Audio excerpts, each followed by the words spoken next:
Alright, we're going to take a look now at the left wing station.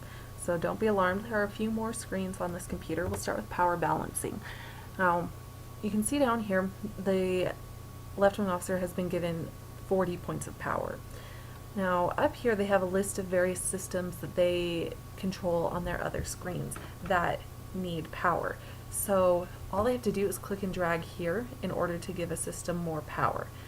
Now, I've been telling the crew members that I've been training that every system needs at least 5 points of power. Sorry, 5 right here, because that will give them just enough power.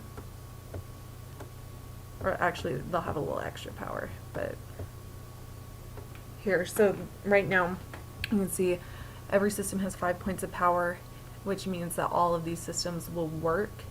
And down here, they have their power needs and power available, which isn't balanced. They always need to be using the same amount of power they've been given.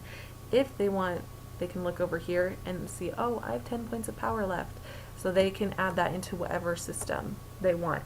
Now, usually extra power isn't going to help a system. It's not like all of a sudden your missiles become more powerful because you add more power into them. But having extra power doesn't hurt the system. So if they put extra power into missiles, then that's exactly what they need to do in order to make their power levels balanced, if that makes sense. So down here, once they change anything up here on their power levels, they need to click in this blue lock-in power settings, and that will actually save whatever they've done up here. And we're going to move on to the next screen, the weapons status screen. Now, the left wing officer is the one in charge of our weapons that shoot outside the ship. They have two different types of weapons. The first ones are missiles. So here you can see they can fire 4 missiles, meaning in front of us. Aft missiles are behind us, starboard is right, and port is left.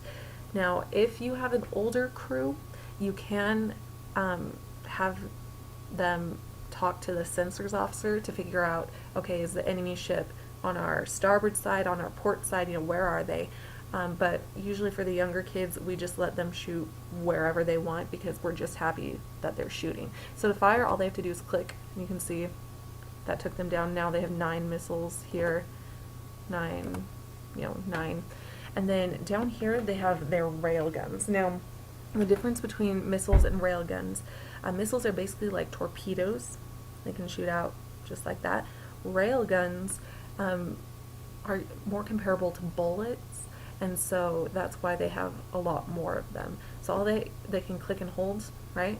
Fire their rail guns. Now you can see as we're holding it down here, it's raising. That is the heat level, right? And so they don't want to get it too hot. And so they can let it cool off and then keep firing. Now, we can give them more missiles and more railguns from the control room. And if you are the bridge officer and you're up there helping and they need more missiles or railguns, you can actually have them call like the cargo bay or something from the communication station so they can get more of their ammunition. Now we're going to move on to the next screen, the shield control. For this, they have the option they can raise the shields, and then the button below will lower the shields. Shields can protect us from radiation, from weapons fire. Basically, it's generally a good idea to have the shields raised. Now down here we have the shield frequency. That just changes the way the shields vibrate and what frequency they're on.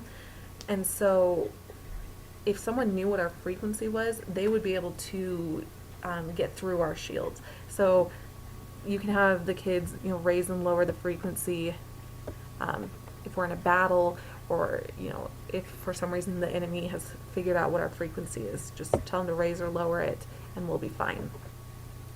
Next, so when I got these controls, the left wing officer had transporters. That's not the case anymore. They've been moved to the right wing station. So we're just going to skip that screen. It normally won't be there, so don't panic when it's not there because it's not supposed to be there.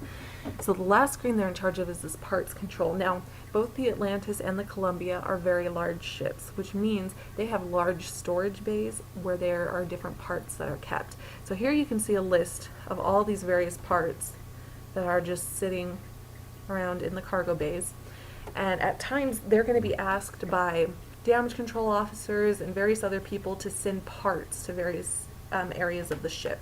So all they have to do is come over here and type in where they're told, you know, to transfer parts to. Right now it says damage control. It could be as specific as, you know, deck 7 or wherever. Then they just come over here on the left and pick the part that they've been told to transfer. So if it was the dilithium replacement crystals, they would click on it and then come hit the blue transfer button. Now you can see here on the right, it lists how many of those parts we have. It just went from 41 to 40.